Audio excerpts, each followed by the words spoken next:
But joining us right now is a man who made huge news today, and he is chairman of the National Organization for Marriage, a group that I've had very close relations with over the years, interviewing their past and present presidents. And do we say hello to John Eastman, chairman of the National Organization for Marriage. Hey, John, how are you, sir?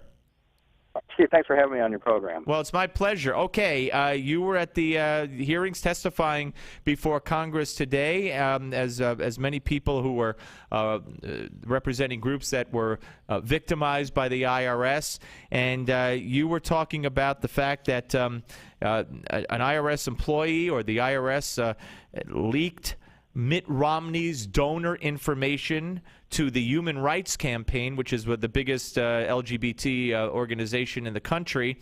Tell us what you know about that. And then you also made an accusation that you have proof that the IRS did this and that this is a felonious act.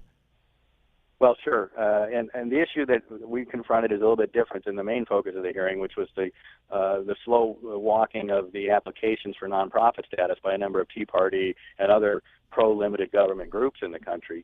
The National Organization for Marriage received its nonprofit status many years ago. What happened to us was that somebody disclosed the provisions of our tax return that are confidential, that includes our donors and their home addresses.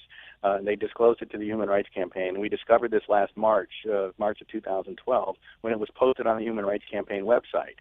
We were able to take that document, which had some redactions on it, and remove the redactions through computer forensics, and we discovered that the underlying original document had IRS internal markings on it that only get put on the documents after they're filed with the Internal Revenue Service. When did you discover this? Well, March 30th, 2012, we saw our tax return up on the website of our main political opponents.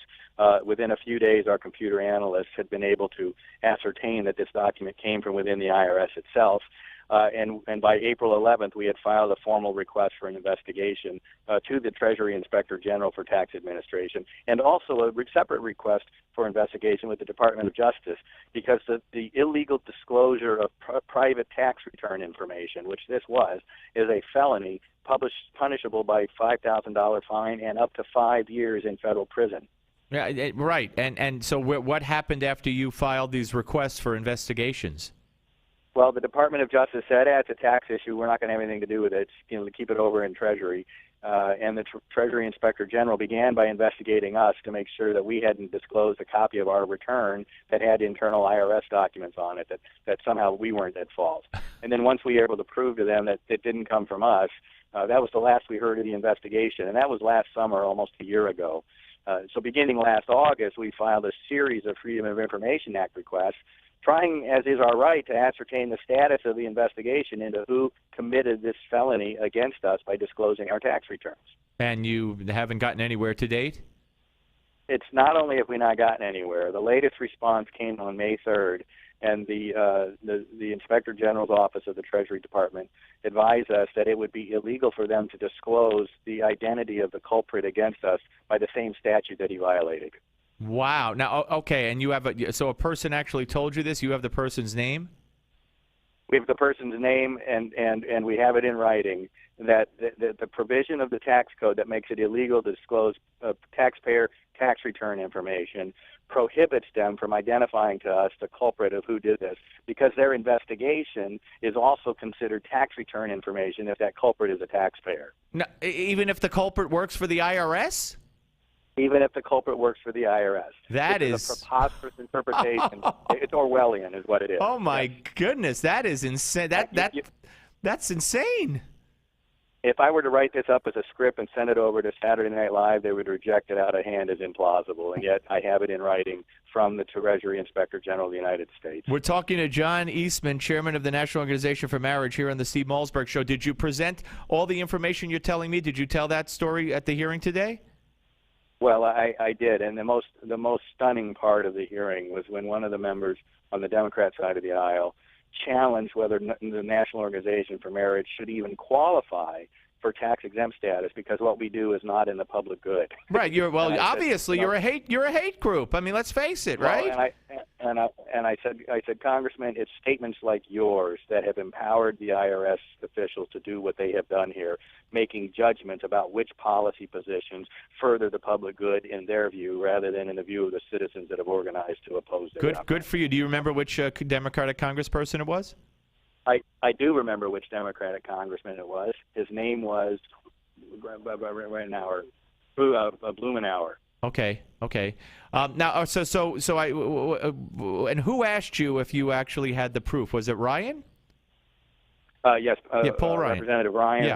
A number of people asked what proof we had, and I said we have the original PDF document that was posted on the Human Rights Campaign. We were able to unlayer. By the way, I didn't know you could do this. Unlayer the PDF file and see the redactions, and actually prove that it came from within the IRS itself. All right. So what's stamped? Yeah. Go ahead. I'm sorry. Go ahead. It's stamped. Every time you electronically file a tax return in the IRS, a stamp is put on that document that exists only on the version of the document that's within the files of the IRS. Wow. Those stamps are on our document. That is just amazing. So how are you going to proceed? Did anybody on the committee, are you following up with someone on the committee? Are there attorneys, or how are you proceeding now after this testimony? Well, we are getting ready to file a lawsuit, as we've already announced, against the IRS for the illegal disclosure. There's a civil liability provision that allows the taxpayer to bring such a suit, and we will do so. But we've encouraged the committee to consider issuing subpoenas against the Human Rights Campaign itself to say, okay, who put the redaction on the document? Who posted it on the website? Who from the IRS gave it to you? And let's run that paper trail. And by the way, this is just not some low-level thing going on. The president of the Human Rights Campaign at the time, Joe Solemnese, had just been named a national co-chair of the Obama re-election campaign. That's a pretty small inner circle that's implicated in this felony conduct. Right, and we're dealing with Mitt Romney's donor information. So I mean, Mitt Romney's donor information, among a number of others, who, by the way, a number of them have told us that they're afraid to continue supporting our effort and their cause, which they believe in, for fear that they will be further disclosed and vilified and harassed and intimidated. This is outrageous. So what you've encouraged the committee to do through subpoenas, you hope to find out through your lawsuit, through disclosure eventually, but I'm sure the committee could get it done much faster if they do abide by your recommendations, correct? I think that's right. We want to know who did this, and we want felony charges to be brought. But we also want the individual agents responsible. Absolutely. As far up the chain as that goes. Absolutely. That excuse for why they can't do it and give you the information is just, like you said, it's Orwellian. It's bizarro world. It's insane. All right, listen, John, I really appreciate it, sir, and thank you for coming on, and thanks for staying strong. And I hope no one is intimidated away for contributing to your group if they certainly if they support your cause. And give your website. Why don't we do that? I don't think the IRS could get me for giving your website out. If they want to help us catch back up where we should have been if the IRS hadn't done this to us, it's nationformarriage.org. And let me put a plug in for the two legal nonprofits that are helping us in this fight: Act Right Legal Foundation and the Claremont Institute, Claremont.org's Center for Constitutional Jurisprudence. People can donate to any of those three entities and help us in this cause. And thank you for what you're doing and keeping the light shining on this. All right. Well, listen, we thank you, and we'll speak to you again soon. Thank you very much, John. Thank you. Take care. You too. John Eastman, ladies and gentlemen, chairman of the National